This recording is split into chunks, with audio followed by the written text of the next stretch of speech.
available too, by the way, if you want to check out more of them. Yes, I do. Hello.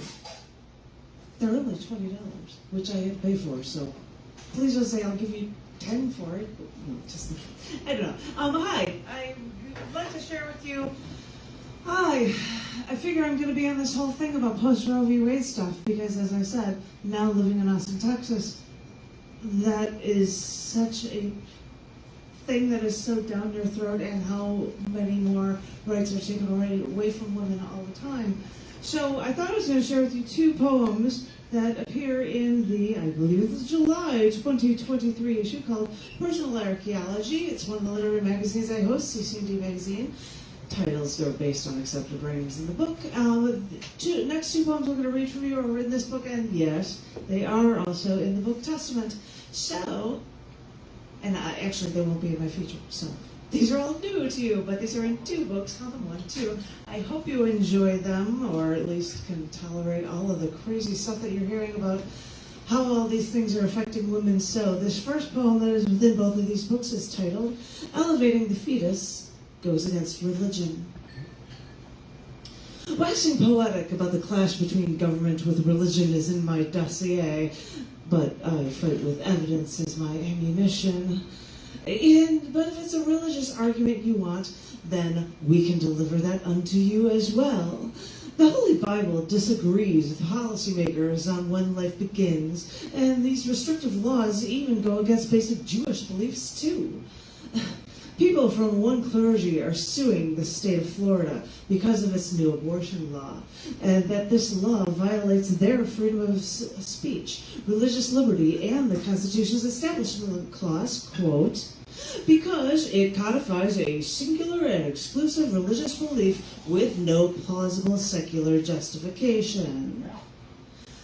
This religious lawsuit isn't the first one either. When 2 Christians, 3 Jews, 1 Unitarian Universalist, and a Buddhist argue in separate lawsuits that their ability to live and practice their religious faith is violated by this one state's post-Roe abortion law.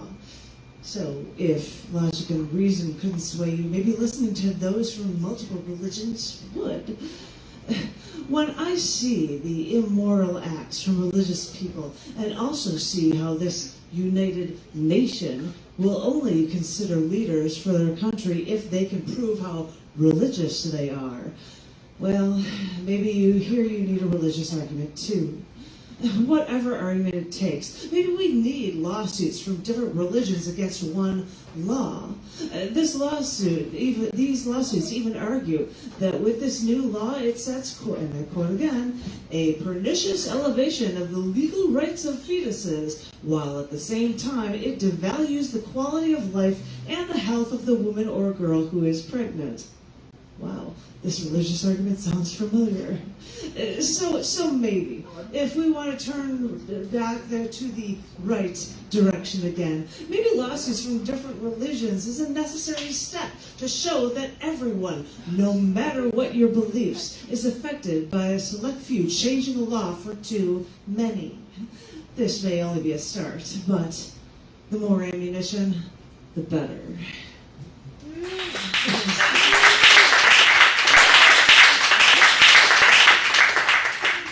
One more poem that appears not only in the cc&d July 2023 issue book that is titled Personal Archaeology, but it is also in the Cyber Wit 2023 book that was released during Women's History Month, I believe, titled Testament. One more post-Roe v. Wade poem before I go on to the next person, which I'm guessing that Wes will tell you who that is when I get off the stage. But this is titled Once and Future Rights. Whether the state sets up new trigger laws or chooses to revert to their insanely old laws, the end result on the surface may seem similar, but see what you've allowed by allowing to go back in time instead of moving forward. After the overturning of Roe v. Wade, Michigan reverted back to Chapter 2750 of Act 328 of the Michigan Penal Code, which, as a fun read, bans medications for abortions, cohabitation, adultery, sodomy, and, get this, blasphemy. So much for using the Lord's name in vain, right? So granted, these ever-sweeping pieces of legislation may make it illegal to steal away children for prostitution or use as sex slaves, but it also makes it illegal to sell, and I quote, adulterated butter or cream. What? Yes, and this is only in the first 5% of the law, which I'm sure every politician doesn't want to read. So, even if prosecutors say that parts of the law are, quote, archaic, old, and have been all but formally been discarded, you're missing the point. When allowing laws like this, we allow not only narrow-minded perceptions of how to treat a woman, but we also allow the government more and more access to everything personal about us. After Facebook, Instagram, and TikTok steal your data, then you choose to give control of your most personal choices, thanks to these laws that we don't even bother reading.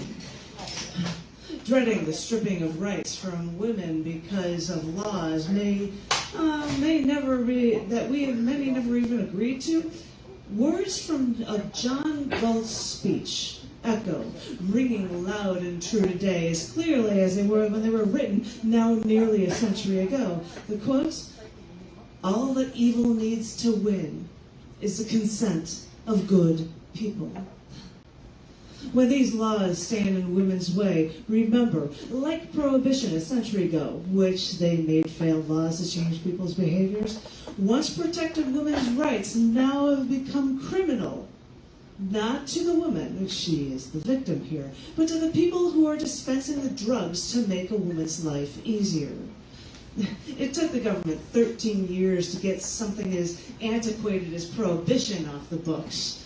So, when it comes to women's rights, women shouldn't have to wait that long to gain their once and future rights. Thank you.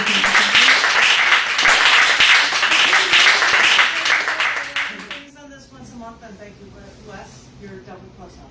Oh, thank you. Thank you. One more time for Janet.